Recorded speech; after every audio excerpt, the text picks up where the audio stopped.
जीवन हमें एक मौका देता है, इसलिए जब भी सही कॉलेज चुनने का समय आए तो सिर्फ मंगलायतन यूनिवर्सिटी आपके बेहतरीन भविष्य और सर्वांगीण विकास के लिए। संसद के दोनों सदनों से पारित होने और राष्ट्रपति के साइन होने के बाद देश भर में लागू हुए वक्फ बिल पर बवाल थमने का नाम नहीं ले रहा है। एक तरफ पश्चिम बंगाल के मुर्शिदाबाद में कानून के विरोध में जारी प्रदर्शन हिंसक हो गया, तो उधर आज सुप्रीम कोर्ट में कानून के खिलाफ लगी याचिकाओं पर सुनवाई हुई। सुनवाई के दौरान अदालत में 2 घंटे तक बहस चली। CJI Sanjeev Khanna, justice PV Sanjay Kumar और जस्टिस केवी विश्वनाथन की बेंच ने मामले की सुनवाई के दौरान केंद्र से कई मुद्दों पर सफाई मांगी है। सुनवाई की 5 बड़ी बातें क्या हैं, चलिए बताते हैं। सबसे पहली बड़ी बात, चीफ जस्टिस संजीव खन्ना ने वकील अभिषेक मनु सिंघवी से कहा कि हमें बताया गया है कि दिल्ली हाई कोर्ट भी वक्फ की जमीन पर बना है। हम ये नहीं कह रहे हैं कि सभी वक्फ बाय यूजर गलत हैं, लेकिन ये वास्तविक चिंता है। दूसरी बड़ी बात यह है कि जस्टिस खन्ना ने कहा कि किसी पब्लिक ट्रस्ट को 100 या 200 साल पहले वक्फ घोषित किया गया और आप अचानक कहते हैं कि इसे वक्फ बोर्ड द्वारा अपने अधीन कर लिया गया है। आप अतीत को दोबारा नहीं लिख सकते हैं। तीसरी बड़ी बात यह है कि पीठ ने कहा कि एक्ट के मुताबिक 8 मेंबर मुस्लिम और 2 नॉन मुस्लिम हो सकते हैं।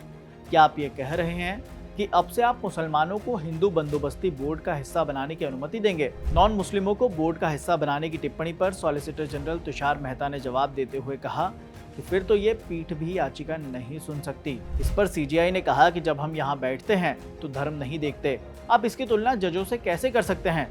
तुषार मेहता ने दलील देते हुए कहा कि ये कानून बनाने का मामला है, इसके लिए जेपीसी बनी थी, इसकी 38 बैठकें हुई, इसने कई क्षेत्रों का दौरा किया, 98 लाख से ज्यादा ज्ञापनों की जांच की, फिर ये दोनों सदनों में गया और फिर बिल पारित किया गया।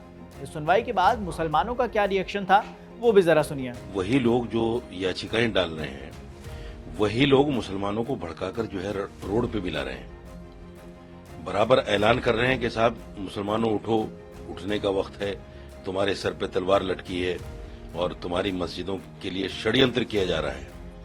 ये इस तरह के जो भाषण हैं लोगों के, ये बड़े गैर संवैधानिक भी हैं और समाज को तोड़ने वाले, नफरत फैलाने वाले बयान हैं। इससे क्या है कि मुर्शिदाबाद हो गया, उसमें 3 लोगों की जान चली गई और 150 मुसलमानों के खिलाफ उस सरकार ने, जो सरकार अपने को मुसलमानों का हितैषी कहती है, जो कहती है मैं हूं ना, मैं ये बिल लागू नहीं होने दूंगी, उस सरकार ने 150 मुसलमानों को जेल में डाल दिया।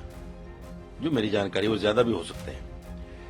तो मेरा कहना सिर्फ ये है कि कोर्ट या तो रास्ता है या फिर संवैधानिक तरीके से आप एक जगह बैठ जाओ, किसानों की तरह आप बैठकर जो है अपनी मांग रखो, कौन मना करता है।